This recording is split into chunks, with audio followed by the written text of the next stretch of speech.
Deux républiques. Une seule collision. Au milieu du IIIe siècle avant notre ère, Rome n'essaie plus de survivre. Elle essaie d'être vue. Dans la politique romaine, l'honneur ne s'hérite pas. Il se conquiert, publiquement, bruyamment, sans répit. Si tu ralentis, quelqu'un d'autre avance.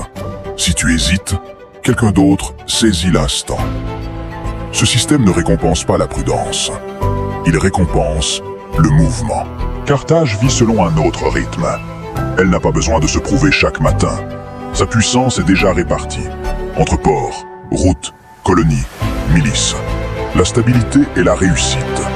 Le risque n'est pas recherché, il est calculé. Là où Rome avance vite parce qu'elle le doit, Carthage avance lentement parce qu'elle le peut. Et c'est là que le problème commence.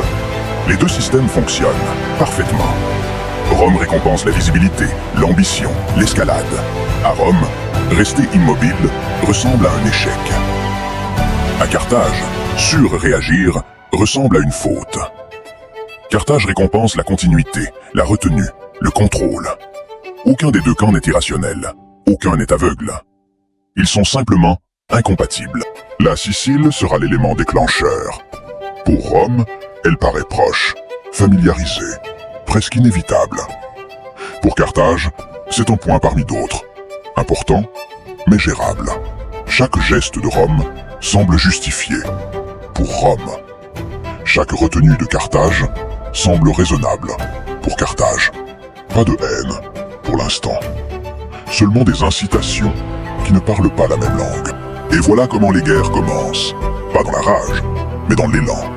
Rome accélère, parce que son système exige l'approbation et l'action.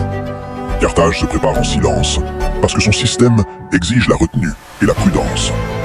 Personne ne veut une guerre totale. Mais désormais, reculer ressemble à une faiblesse pour l'un, et à une irresponsabilité pour l'autre. Et quand deux systèmes refusent de plier, la collision cesse d'être un choix. Elle devient un résultat.